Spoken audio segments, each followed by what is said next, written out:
Good morning, students. Let us continue with the Unit 2. Mridu and Meena followed Ravi out. The beggar was already in the garden, making himself quite at home. He had spread his upper cloth under the neem tree and was leaning against its trunk, apparently prepared to take a little snooze. While he waited to the arms of to appear, "Go away," said Ravi sternly. "My party says it's time you found another house to beg from." The beggar opened his eyes very wide and gazed at each of the children one by one. "The ladies of this house," he said, at last in a voice choked with feeling, "are very kind souls. I have kept my body and soul together on their generosity for a whole week. I cannot believe that they would turn me away." He raised his voice. Amma, oh," said his wail might be put. It certainly wasn't feeble. It began in a deep, strong rumble somewhere in his withered belly and came booming out of his mouth, with its few remaining teeth stained to brown with bitter chewing. Now I'll explain. जैसे ही मृदु और मीना रवि को follow करते हैं, तभी वो देखते हैं कि वो जो बैगर था, जो भिखारी था, वो गार्डन की तरफ जाता है। फिर वो अपनी सोने की तैयारी करता है। वो अपने जो अपर क्लॉथ्स होते हैं वो निकालता है और नीम के ट्री के नीचे लेटने की कोशिश करता है। तभी वो रवि आता है और उसे कहता है कि तुम यहाँ पर सो नहीं सकते हो, तुम यहाँ से निकल जाओ। अगर आपको देखा कि पार्टी यहाँ पर, कि आप यहाँ पर हो और स्नोज मतलब शॉर्ट स्लिप, थोड़ी गहरी नींद में आने की कोशिश करना, तो अगर तुम यहाँ पर सोए नज़र आए तो मेरी पार्टी को गुस्सा आ जाएगा और वो तुझे डांट कर निकाल देगी। यह वो आकर उससे कहता है, उस बैगर से। स्टर्नली मतलब in a serious and severe manner, मतलब वो एक जैसे उसके बहुत गंभीरता से उसे बात करता है कि आप ऐसे कैसे यहाँ पर सो सकते हो। और उसकी ताव, जो बोलने की ताव होती है ना, वो बदल जाती है। ऐसे जैसे शांत बच्चे बात करते हैं उस तरह से नहीं करता है। वो उसको जैसे उसके ऊपर नाराज़ था कि वो ऐसे कैसे कर सकता है, कि गार्डन में आकर ऐसे कैसे सो सकता है। यह उसके मन में चल रहा था, जो वो उसे कहता है। तभी वो बैगर अपना आँख खोलता है और उसे कहता है, और सभी को, जितने बच्चे थे उनको एक एक करके देखने लगता है कि ये इन लोग ऐसे मुझसे कैसे बात करते हैं। वो कहता है कि मैंने कभी नहीं सोचा था कि कोई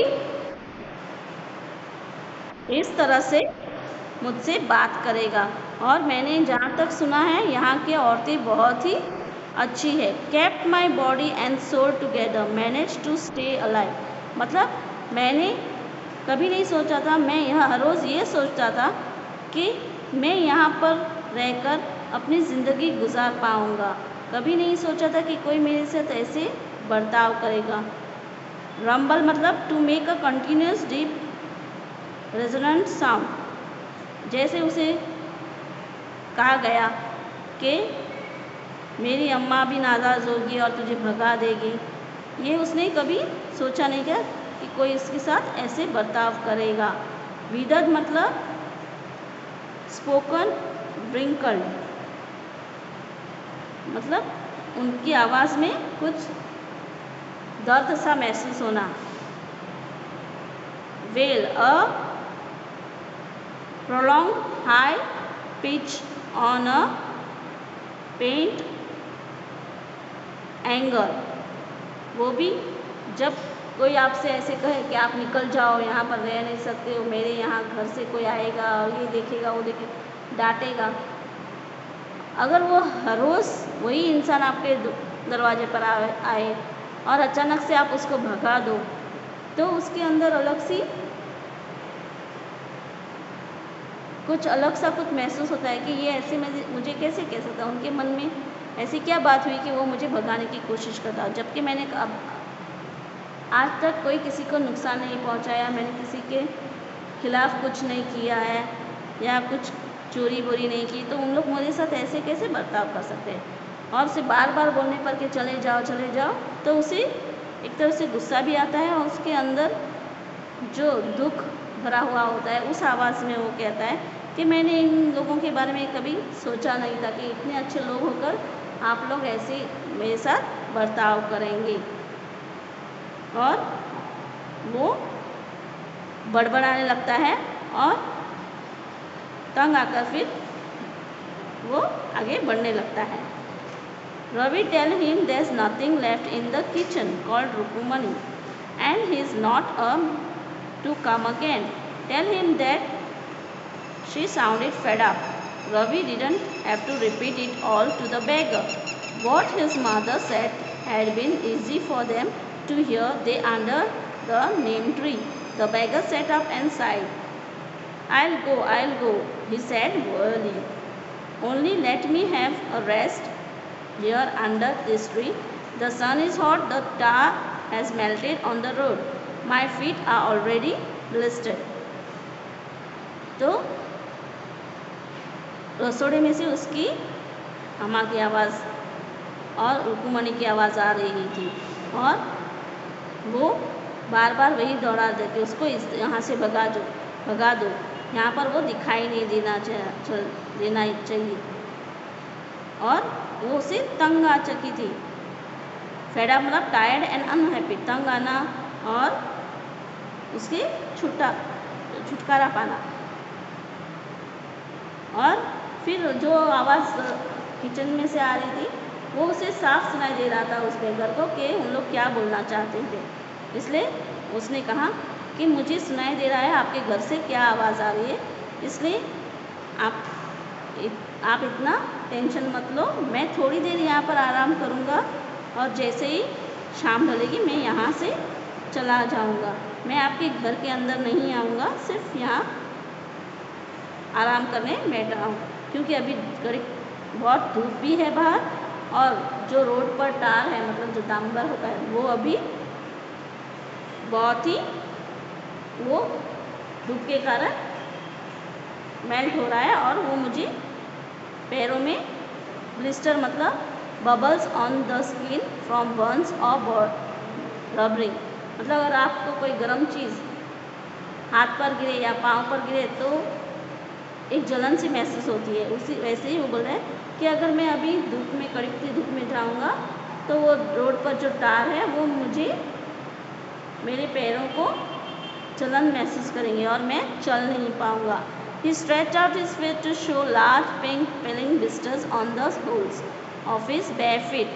I suppose he doesn't have the money to buy chappals. Mridu whispered to Meena, Ravi, have you got any old pair in the house somewhere? वो कहता है कि देखो आप अगर आपको ये नहीं मैं जो बोल रहा हूँ आपको समझ में नहीं आया था तो आप मेरे पैरों के नीचे देखो कैसे उसमें छाले पड़ गए हैं और मैं हर रोज़ बिना चप्पल के चलता हूँ तो उसमें वो दर्द मुझे महसूस होता है, मैं ज़्यादा देर तक इस धूप में चल नहीं पाऊँगा।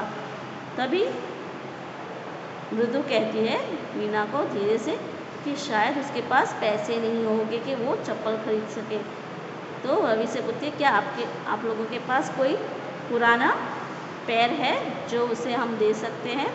I don't know, said Ravi. Mine are too small to fit his feet, or I have been given them to him, and his feet were larger than Mridu's and Mina's. तो वो कहता है रवि कहता है नहीं मेरे पास तो नहीं है और मेरे पैर बहुत छोटे हैं, उसको फिट नहीं होंगे और मेरे पास कोई एक्स्ट्रा चप्पल भी नहीं है, नहीं अगर मेरे पास होते तो मैं शायद उसे दे देता। और मृदा और मीना कहते हमारे भी उसको चप्पल फिट नहीं होंगे, हमारे से उसके पैर ज़्यादा बड़े हैं इसलिए उसे फिट नहीं है। The beggar was shaking out of his upper cloth and tightening his dhoti. He raised his eyes and looked fearfully at the road, gleaming in the afternoon heat. तो वो वहाँ से खड़ा हो जाता है, फिर अपने जो कपड़े उतार कर उसने अपने सर के नीचे रखा था उसको निकालता है और उसको उसमें से धूल जो होती है वो निकालने की कोशिश करता है, और जो धोती पहनी थी उसको फिट करता है, और जैसे ही वो पूरी तरह से अपने आप को फिट कर लेता है, वो आंखें ऊपर कर कर फियरफुली, मतलब एक तरह से उसका डर भी था, ग्लिमिंग मतलब reflecting light, typically very clean और पॉलिश्ड, मतलब वो उसका जो आँख में जो प्रकाश होना चाहिए वो ऐसे लगता है कि जिससे वो नींद से, गहरी नींद से उठकर वो थोड़ा चुस्त हो गया है, उसकी आँखों में चमक सी आ गई है, क्योंकि और सूरज भी बहुत तेज थी। He needs something on his feet, Meena said, her big eyes filling. It's not fair. Eyes filling with मतलब with tears. जैसे वो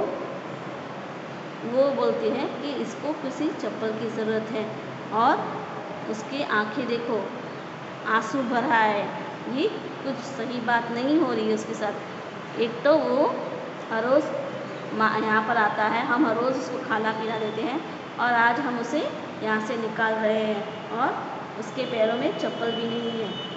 इसके कारण वो कहती है ये कोई अच्छी बात नहीं हुई है। Sir Ravi, I am thinking about it, blubbering, it's not fair, it's not fair, isn't going to help, in 2 minutes he'll find his feet on that road. What he needs is a pair of chappals. So where do we get them? Come, let's search the house. He pushed मृदु and Meena into the house. मैं जानता हूँ ये कोई सही बात नहीं है, और हम जो कह रहे हैं वो हम उसे नुकसान ही पहुँचा रहे हैं, पर हम क्या करें, हम इसे कोई रास्ता नहीं निकाल सकते, पर कोशिश कर सकते हैं कि इसके लिए एक पैर चप्पल ढूंढ सके हैं। चलो हम जाकर घर पर देखते हैं कि हमें कोई पुरानी चप्पल की जोड़ी मिलती है कि नहीं। वो उसको खींचकर मृदु और मीना को अंदर ले जाता है। Just as he stepped into the veranda, मृदु's eyes fell on the old looking chappals she had noticed when she arrived. तभी मृदु की नज़र उस चप्पल पर पड़ी थी जब वो पहले ही दिन उसके घर आई थी, और वहाँ वो जो चप्पल की जोड़ थी वो उसे ब्लैक लग रही थी, पर वो ब्लैक नहीं थी, ग्रे थी, क्योंकि उस पर धूल जमी हुई थी। उसके कारण इतने दिनों से किसी ने पहनी नहीं होगी, तो उसके धूल जमने के कारण उसका कलर चेंज हुआ था। तभी वो कहती है देखो यहाँ पर पुरानी चप्पल की जोड़ी है। शी हैड नो, मतलब वो कहती है कि मैंने ये आते ही वो देखा था। फिर वो रवि को धीमे से कहती है हुज आर दोस, वो कहती है कि ये किसके चप्पल की जोड़ है जो ये पुरानी है। Ravi turned and glanced at the shabby looking but sturdy old slippers. He beamed and nodded. These are just the right size, he said, picking them up. Mridu and Meena followed him nervously back into the garden. तभी वो उसको कहती है कि ये तो जोड़ी